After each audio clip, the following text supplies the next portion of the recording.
slivers. Either you love them or you hate them.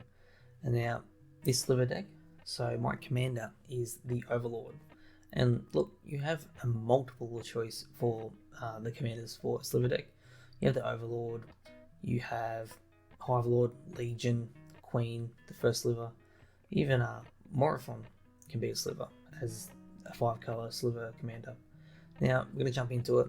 I'm not going to cover absolutely everything because I'm going to provide the deck list down below in the description for you guys. So for those who wish to look into it a little bit more and copy the deck or use some of the cards and ideas within the deck, then you have the deck list to go off. So a couple of instances, we have Swords, Enlightened Tutor, and the Rift. They're just the instance. We'll leave the creatures to last. We'll skip across to enchantments. Called Kindred is very useful in this deck and allows me, just to get a few extra creatures to come onto the battlefield. We have Cryptolith Right, and that's just a bit of additional mana unless we don't have the mana slivers out. Guardian Project, Mana Echoes, very important card. Also not a cheap card these days either. Ristic Study because we're playing blue. Rites of Flourishing, not a nice card, does help your opponents, but allows you in your following turn to draw an additional card and play an additional land, and as a 5-color deck, that's pretty important. Training Grounds allows us to reduce the activated abilities, and that's quite important for Overlord. And Wild Pair. Let's jump across to Sorcery. Triumph for the Hordes because who doesn't like just a little tiny bit of Infect?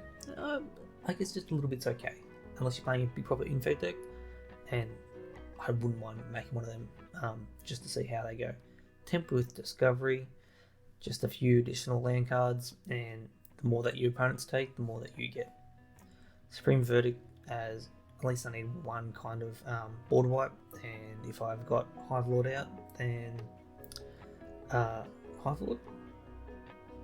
Yeah, Hive Lord. If I've got Hive Lord out, then all my guys are indestructible, so they're not going to be destroyed. So that's just one nice little card.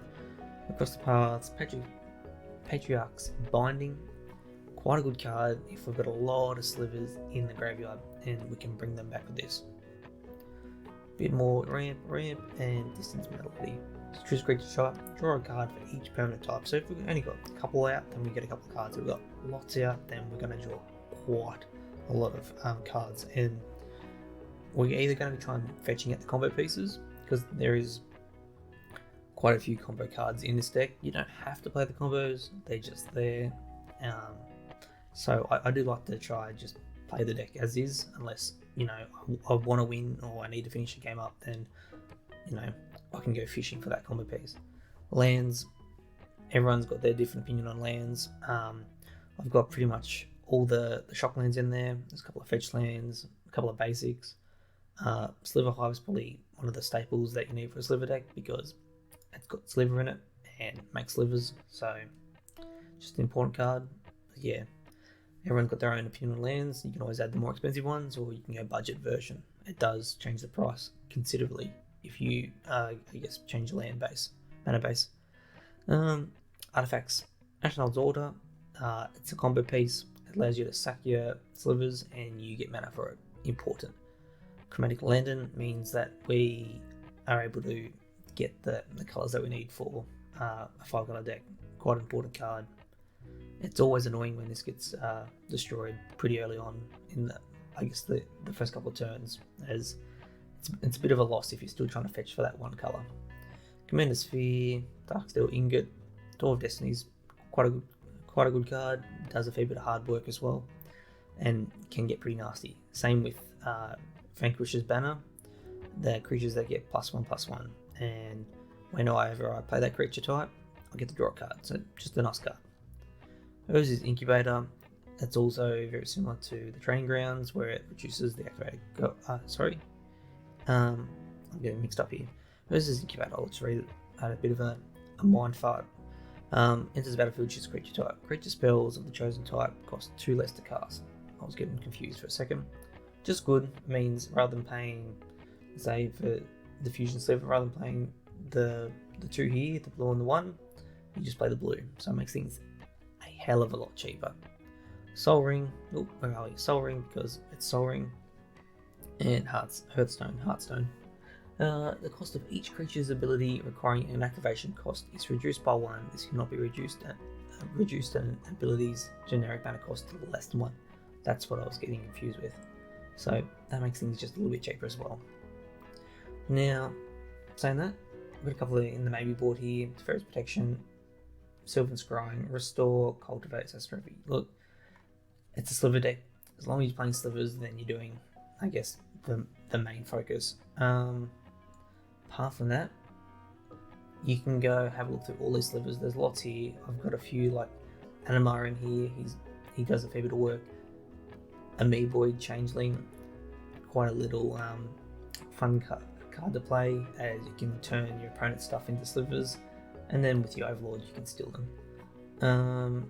Biomancer's Familiar, he's only in here because he makes the activated abilities cost 2 less, so rather than paying 3 for your Overlord, you're paying 1 down here. Any other non-slivers in here? Kozilek, that just allows me to shuffle things back in, and it's always nice just dropping 1 Eldrazi occasionally. It kind of scares people a little bit. You've got Morophon in here because it's a big boy, it buffs things, and also it makes things cheaper. Apart from that, that's all the non-slivers in the deck. The rest are slivers, and the Sliver Queen is probably one of the most important cards in the deck. You can run it as your commander, though I like Overlord because you can fish the cards out. Now, Sliver Queen is the combo, I guess, combo queen. So going down, I've got all the combos here. Now, that's what we're looking at. So I'm going to allow you guys to come and read these yourself. I don't need to go through them. I think that's irrelevant. You can either pause it right here and have a read, or jump over to the website that I'm going to link in the description below, and you can read out the combos. Most of them involve the Queen. I've got what they do. So you play the Queen, play Basil Sliver, play Dormant Sliver, and you can draw your entire library. If you have any questions or confused about any of these things, then let me know in the comments down below. But yeah, I hope you enjoyed this little deck tech. It's not covering everything, but I want to try to keep them quite short, to the point, and just talk about a few of the cards. I'm happy to discuss more in YouTube's comments down below, or even in the Discord, and I'll link my Discord in the description below. Apart from that, guys, enjoy playing Commander, enjoy playing Magic, and I'll catch you in the next video. Cheers.